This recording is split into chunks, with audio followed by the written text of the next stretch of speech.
Good morning बच्चों, good morning viewers. You all are most welcome to my class Syllabus Guidance. I hope you all are watching my videos regularly and benefited from my videos. तो आप सभी मेरे video को देखते रहिए और उसमें जो भी कुछ आपको और समझना है उस पर आप कमेंट्स करके मुझे बताइए। और यदि आपको समझ में आ जाता है तो एक लाइक तो जरूर कीजिए ताकि मुझे आगे का वीडियो बनाने में मन से प्रेरणा मिले। ठीक, तो चलिए शुरू करते हैं आज हमारा पढ़ाई। Let's start our class. Today's our topic is structure of atom. Atom means आप सब जानते हैं परमाणु की संरचना या स्ट्रक्चर, जो भी बोले। तो ये परमाणु क्या है, सबसे पहले हम थोड़ा सा उसके बारे में बता देते हैं। आप जो नीचे क्लास था उसमें भी 7 से लेकर पढ़ रहे हैं, फिर भी मैं बता रही हूँ। आज से ईसा के जन्म के मतलब जो यसु जो है उनके जन्म से पहले 400 साल पहले भारतीय महर्षि जिनका नाम था कणाद, उन्होंने सबसे पहले इन परमाणु के बारे में बताया था, है ना। उन्होंने इसको कण कहा था, कणाद से उनका कण आया। तो कब? ईसा के जन्म के 400 वर्ष पहले, इसलिए मैंने लिखा है, देखिए 400 ईसा पूर्व कणाद ने, भारतीय एक महर्षि थे जिन्होंने परमाणु के बारे में बताया था। उसके बाद जो ग्रीक के दर्शन शास्त्री जो थे उनका नाम था डेमोक्रिट्स, उन्होंने इनका नाम एटम दिया। तो भारतीय ने इनका नाम दिया परमाणु और डेमोक्रिट्स ग्रीक जो थे उन्होंने नाम दिया एटम। तो दोनों ने क्या बताया? दोनों ने वही बताया कि परमाणु बहुत छोटा कण होता है जिसको और छोटे हिस्सों में तोड़ा नहीं जा सकता। ठीक है, तो ये जो ग्रीक दर्शन शास्त्री डेमोक्रिटस ने एटम को क्या बताया है, एटम नाम क्यों दिया, है ना। एटम का भी एक अर्थ होता है, एटम का मतलब होता है एटोमियो, है ना, एटम। तो एटोमियो या ए के बाद थोड़ा सा देखिए हमने डैश लगाया, हाइफन लगाया, एटोमियो या एटोमियो, इसका मतलब ही होता है जिसे और छोटे हिस्सों में नहीं तोड़ा जा सकता, यानी जो कि अविभाज्य है। जैसे हम लोग जानते हैं दो अणु को यदि हम तोड़ेंगे तो वो 2 परमाणु में बढ़ जाता है, लेकिन यदि परमाणु को हम बांटेंगे तो वो और 2 हिस्सों में नहीं बटा जा सकता। ठीक है, तो उसके बाद ये एटोमिया हो गया जिसे और तोड़ा नहीं जा सकता, इसका मतलब हो गया अविभाज्य। उसके बाद 1808, तो सोचिए ईसा के जन्म के 400 साल पहले ही भारतीय महर्षि ने परमाणु का खोज कर दिए।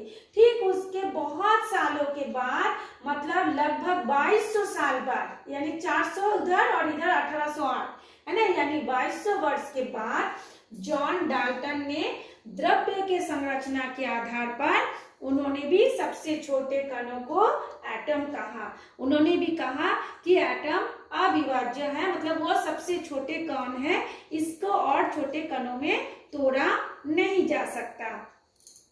लेकिन धीरे धीरे और आविष्कार होते गया।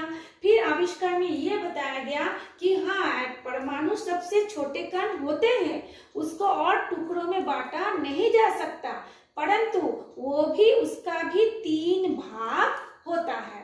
परमाणु का भी क्या होता है? 3 हिस्सा होता है। एक हिस्सा जो होता है इलेक्ट्रॉन, दूसरा हिस्सा जो होता है प्रोटॉन और तीसरा हिस्सा जो होता है न्यूट्रॉन। तो अभी हमने क्या जाना कि परमाणु को तोड़ा नहीं जा सकता, परंतु उसको 3 भाग में बांटा जा सकता है। जैसे हमारे किसी भी एक हम अपनी को ले लेते हैं, गला से लेकर सिर हो गया, जिसको अलग नहीं कर सकते, लेकिन हमारे शरीर का पार्ट होता है, कमर से लेकर पैर तक एक पार्ट होता है, कमर से लेकर गले तक एक पार्ट होता है, इसको तोड़ा नहीं जा सकता। उसी तरह से एटम का भी 3 पार्ट होता है जिसको कहा जाता है इलेक्ट्रॉन, प्रोटॉन और न्यूट्रॉन। लेकिन इनका आविष्कार किसने किया, अब हम लोग उसके बारे में डिस्कस करते हैं। तो देखिए मैंने इसको एक टेबल के रूप में बताया है, ये डिटेल्स में आप लोगों के बुक्स में होगा, मैंने एक टेबल में बताया। सबसे सबसे पहले खोज, किसका खोज हुआ? सबसे पहले देखिए इलेक्ट्रॉनों का खोज हुआ। हाँ, ये सबसे पहले इलेक्ट्रॉन का खोज हुआ। तो इलेक्ट्रॉन का खोज किसने किया? जे थॉमसन ने किया, है ना। फिर देखा गया जब खोज हुआ होने के बाद उस पर जो आवेश होता है, यानी हम लोग जो बताया परमाणु जो 3 पार्ट होता है, वो 3 पार्ट होता है। एक आवेश के ऊपर वो पार्ट होता है ना। तो जो इलेक्ट्रॉन होगा वो ऋणावेशित होते हैं, प्रोटॉन जो होगा वो धनावेशित होती है, और न्यूट्रॉन जो होता है वो उदासीन होती है। उदासीन इसलिए इस पर 0 दिखाया गया है, दर्शाया गया है। तो आवेश के आधार पर इनको 3 हिस्सा होता है। तो खोज किया थॉमसन ने, इसका आवेश होता है -1।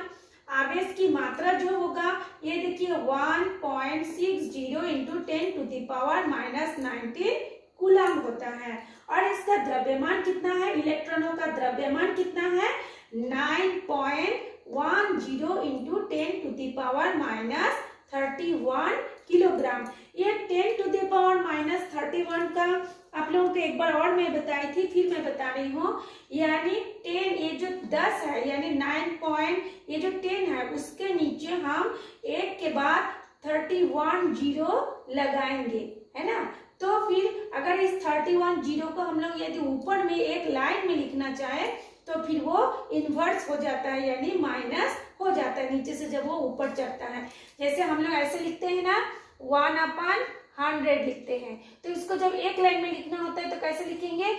1 इंटू 10⁻⁻2 ऐसे लिखते हैं। तो सेम उसी तरह से इसको लिखा जाता है। तो ये था आपके आवेश की मात्रा, और ये हो गया द्रव्यमान। उसके बाद प्रोटॉन की खोज हुई। सबसे पहले इलेक्ट्रॉन, उसके बाद प्रोटॉन। प्रोटॉन की खोज किसने की? गोल्डस्टीन ने की। तो देखा गया इसका आवेश क्या होता है? +1। तो आवेश कैसे पता चलता है? जब मतलब इसका जो नेगेटिव और इसका पॉजिटिव जब एक दूसरे को आकर्षित करते हैं तो उसका आवेश का पता चलता है। यदि सेम आवेश होता है तो दूर भागता है, और अपोजिट आवेश होता है तो एक दूसरे के पास आता है। तो ये जो गोल्डस्टीन ने किसका आविष्कार किया? प्रोटॉन का। तो इसका आवेश की मात्रा कितना होती है? इसी के जितना भी इलेक्ट्रॉन की होती है उसका आवेश की मात्रा भी उतनी ही होती है। लेकिन जो द्रव्यमान है, दोनों का द्रव्यमान अलग होता है। इलेक्ट्रॉनों का द्रव्यमान होता है 9.10 इंटू 10⁻⁻31। प्रोटॉन का होता है 1.673 इंटू 10⁻⁻27। तो इस हिसाब से इलेक्ट्रॉनों का द्रव्यमान ज्यादा होता है। और जो न्यूट्रॉन है उसको चैडविक ने किया था। उसका जो आवेश होता है 0, आवेश जब 0 होगा तो उसकी मात्रा भी क्या होगी? 0 होगी। लेकिन इसका जो द्रव्यमान है वो भी लगभग प्रोटॉन के द्रव्यमान से ही मिलता जुलता, एक आध पॉइंट का इधर उधर रहता है। तो ये था आज हमारा इलेक्ट्रॉन, प्रोटॉन, न्यूट्रॉन का खोज किसने किया, कैसे किया, सबसे पहले किसका आविष्कार हुआ, ये था। उसके बाद हम पढ़ेंगे एटॉमिक नंबर। अच्छा, मैं इसको अब डिलीट कर दे रही हूँ। ये एटॉमिक नंबर को हमको समझना है, इसको मैं मिटा दे रही हूँ।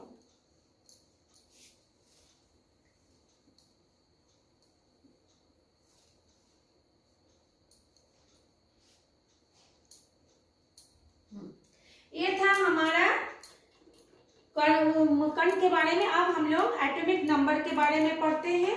एटॉमिक नंबर यानी परमाणु संख्या। तो सबसे पहले हम देखते हैं, कोई भी एक तत्व लेते हैं। कोई भी तत्व हमने आपको बताया है 114 तत्व होते, 118 होता है, लेकिन 114 तत्वों का ही अभी हमारे उपयोग में आ रहा है। तो किसी भी तत्व के परमाणु संख्या उसके परमाणु के नाभिक में स्थित प्रोटॉन की संख्या के बराबर होगी। तो सबसे पहले हम एक तत्व देखते हैं। मान लीजिए कोई भी एक तत्व है, ये सोडियम है, पोटेशियम है, कोई भी तत्व है ना, उसके परमाणु की संख्या। तो ये परमाणु तत्व को हमने संकेत के सोडियम लिख दिए, उसकी परमाणु संख्या क्या होगी, उसकी नाभिक। तो सबसे पहले नाभिक क्या है आप समझ लीजिए। किसी भी परमाणु गोल होता है, अब तक हमको यही पता चला है परमाणु गोल होता है, उसके बीच में एक छोटा सा और गोल होता है जिसको कहा जाता है नाभिक। जैसे देखिए कितने भी पशु पक्षी है, पेड़ पौधे, सभी में बीच में एक नाभिक होती है। हम लोग भी जो मनुष्य होते हैं, ह्यूमन बींग्स, उसकी भी बीच में एक नाभि होती है। तो परमाणु का भी बीच में एक नाभिक होती है। वो नाभिक किस चीज का बना होता है? तो नाभिक बना होता है proton P plus neutron N का बना होता है। ये हो गया आपका नाभिक। अच्छा, अब ये नाभिक प्रोटॉन जो होता है, अभी अभी मैंने आपको बताया था, प्रोटॉन हमेशा पॉजिटिव चार्ज का होता है और न्यूट्रॉन क्या होता है? उदासीन होता है। और इलेक्ट्रॉन जो नेगेटिव चार्ज है वो उसके इस नाभिक के चारों ओर रोटेट करता है, चक्कर लगाता है, कभी यहाँ ऐसे चारों ओर गोल गोल घूमता है।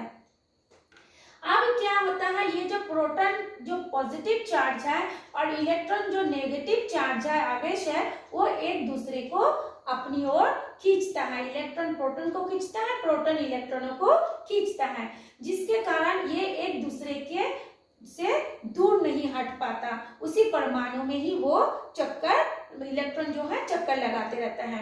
अब ये सवाल होता है, तो किसी भी तत्व के परमाणु संख्या उसकी परमाणु के नाभिक में स्थित प्रोटॉन की संख्या, ये जो होता है प्रोटॉन है ना, उसकी संख्या, या फिर ये जो इलेक्ट्रॉन है, इलेक्ट्रॉनों की संख्या के क्या होता है? इलेक्ट्रॉनों की संख्या के इक्वल होता है, यानी बराबर होगा। यानी कोई भी तत्व को पूछेंगे उसकी परमाणु संख्या, एटॉमिक नंबर कितना है, तो जो प्रोटॉन की संख्या होगी या तो उसको हम बोल सकते हैं, या तो फिर हम लोग इलेक्ट्रॉनों की संख्या को भी बोल सकते हैं। ठीक है, तो ये जो होता है, अक्सर प्रोटॉन और इलेक्ट्रॉनों की संख्या क्या होती है? बराबर होती है। अच्छा, एक चीज मैं और बता दूं, ये जो एटॉमिक नंबर मैं जिसको बोली, जो चक्कर लगा रहे इलेक्ट्रॉनों की संख्या की इक्वल होगा, वो क्या होता है?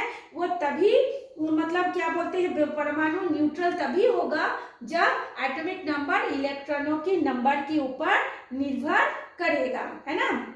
मतलब जब ये न्यूट्रॉन जो होता है उदासीन होगा, ठीक है, तभी वो इलेक्ट्रॉनों की नंबर के ऊपर निर्भर करेगा, और नहीं तो हमेशा वो क्या होता है? प्रोटॉन के संख्या के ऊपर ही एटॉमिक नंबर निर्भर करता है। तो मैं इसको फिर से बता दे रही हूँ डेफिनेशन को। किसी तत्व के परमाणु संख्या उसके परमाणु के नाभिक में स्थित प्रोटॉन की संख्या, या फिर नाभिक के चारों ओर चक्कर लगा रहे इलेक्ट्रॉनों की संख्या के बराबर होती है।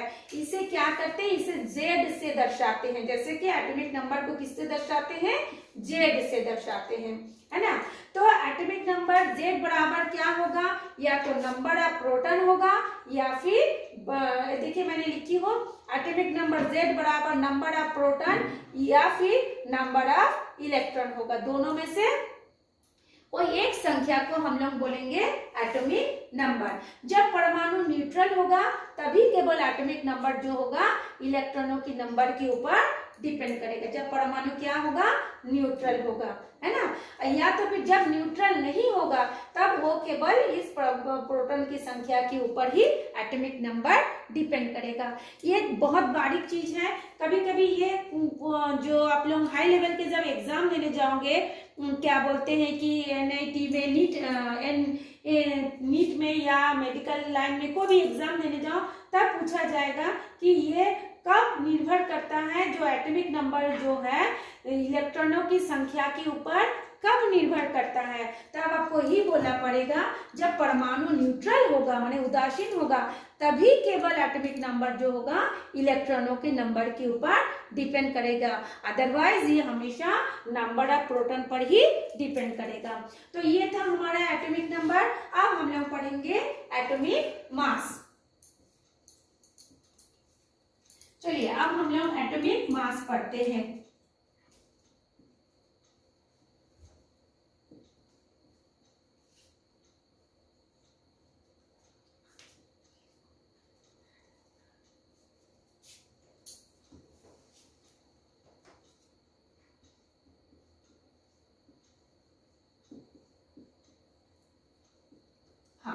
ये देखिए एटॉमिक मास पढ़ेंगे हम लोग। एटॉमिक नंबर क्या है हम पढ़ लिए। एटॉमिक मास, मास का मतलब होता है परमाणु द्रव्यमान। द्रव्यमान हमेशा भारी होती है। तो जैसे हमने अभी बताया था, एक परमाणु है उसके बीच में एक नाभिक है, नाभिक में प्रोटॉन और रहता है न्यूट्रॉन। तो ये जो प्रोटॉन और न्यूट्रॉनों की जो संख्या होगी दोनों का योग होता है एटॉमिक मास यानी द्रव्यमान। तो एटॉमिक मास को ए से दर्शाते हैं। एटॉमिक मास को किससे दर्शाते हैं? ए से दर्शाते हैं। ए इक्वल टू ये एटॉमिक मास होता है ना। तो एटॉमिक मास क्या होगा? किसी तत्व के द्रव्यमान संख्या उसकी परमाणु के नाभिक में उपस्थित प्रोटॉन और न्यूट्रॉनों की संख्या के योग के बराबर होता है। तो हम लोग ऐसे लिख सकते हैं, जो ए, इसको हम कैसे लिखेंगे? ए इक्वल टू प्रोटॉन की संख्या number of proton plus number of Newton. मैं शॉर्ट में लिख दे रही हूँ, शॉर्ट में लिखती हूँ ना, आप लोग प्रोटॉन पूरा लिखेंगे, न्यूटन पूरा लिखेंगे। तो एटॉमिक मास को ए से दर्शाते हैं। ए बराबर क्या होगा? नंबर ऑफ प्रोटॉन और नंबर ऑफ न्यूट्रॉन। तो इस तरह से हम लोग इसको निकाल सकते हैं। चलिए हम आप एक एग्जांपल से समझते हैं। जैसे मान लीजिए लिथियम है ना, जैसे मान लीजिए ये हो गया लिथियम। तो लिथियम में यदि आप लोग पीरियोडिक टेबल पढ़े होंगे, मैं इससे पहले पढ़ाई हूँ, उसमें देखे होंगे लिथियम का जो द्रव्यमान परमाणु संख्या होता है 3 और द्रव्यमान संख्या होता है 7। उसकी जो परमाणु संख्या मतलब एटॉमिक नंबर होता है 3 और एटॉमिक मास होता है कितना होता है? 7। तो हमारे पास दो चीज आ गया, एटॉमिक नंबर, एटॉमिक मास। अब आपको पूछा जाएगा इसका नंबर ऑफ न्यूट्रॉन क्या होगा? नंबर ऑफ न्यूट्रॉन मतलब न्यूट्रॉनों की संख्या, मतलब क्या है? आपका परमाणु क्रमांक दे दिया है 3, परमाणु द्रव्यमान दे दिया है 7, तो आपका न्यूट्रॉनों की संख्या क्या होगी? क्योंकि कोई भी परमाणु जो है प्रोटॉन, न्यूट्रॉन और इलेक्ट्रॉनों से मिलकर बना है, तो हमको तीनों को ज्ञात होना चाहिए। तब हम क्या करेंगे? न्यूट्रॉन, नंबर ऑफ न्यूट्रॉन निकालने के लिए ये जो मास है 7, उनमें से 3 को घटाएंगे तो कितना आ जाएगा आपका? 4। तो 4 मतलब उसमें क्या हो गया? एटॉमिक नंबर 3 है ना, न्यूट्रॉन नंबर 4 और 4 और 3 मिला के होता है 7। देखिए यहाँ पे प्रोटॉन कितनी है? जैसे मैंने बताया प्रोटॉन की संख्या कितनी हो गई? 3, ठीक। और इसकी ये दोनों मिला के, ये जो प्रोटॉन और न्यूट्रॉन मिला के उसकी संख्या कितनी हो गई? एटॉमिक मास कितना हो गया? 7 है ना। तो 7 में से हम लोग 3 को दोनों मिला के हुआ 7। ये देखिए प्रोटॉन और न्यूट्रॉन मिला के हुआ 7 और सिर्फ प्रोटॉन का नंबर दे दिया है 3, तो न्यूट्रॉन कितना होगा? तो ये 7 में से मतलब इस न्यूट्रॉन के जो 7 है टोटल, 7 में से 3 को प्रोटॉन की संख्या को घटाएंगे तो ये हमारा 4 निकल जाएगा। अब आप बोलोगे कि मैडम फिर इसमें इलेक्ट्रॉनों की संख्या कितनी होगी? तो इलेक्ट्रॉन जब क्या बोलते हैं, प्रोटॉन की संख्या जितनी होती है, अभी मैंने बताई हूँ, प्रोटॉन की संख्या बराबर क्या होता है? इलेक्ट्रॉनों की संख्या होती है। प्रोटॉन पॉजिटिव चार्ज होता है, इलेक्ट्रॉन नेगेटिव चार्ज होता है। अच्छा, मैंने अभी आपको एक टेबल बताई थी जिसमें मैं बताया कि +1 -1, तो जब अकेले अकेले रहता है तब उसको 1 को शो नहीं किया जाता है, ऐसे सिंपल प्लस और ये माइनस बताया जाता है। तो ये जितने सारे प्रोटॉन की संख्या होगी, इलेक्ट्रॉनों की संख्या भी सेम उतने ही रहता है, तभी वो एक दूसरे को खींच करके बंधे हुए रहता है, ठीक। तो इसमें हो गया आपका न्यूट्रॉनों की संख्या कितनी हो जाएगी? तो क्या बोलते हैं, उसकी संख्या हो जाएगी आपका 4। ये था हमारा लिथियम का, लिथियम के बारे में हमने बताया है। तो ये आप लोगों को समझ में आ गया होगा। तो इसको आप देखिए, पढ़िए, समझिए और बार बार वीडियो को देखिए ताकि आपको पूरी तरह से ये क्लियर हो जाए। Thanks for watching me.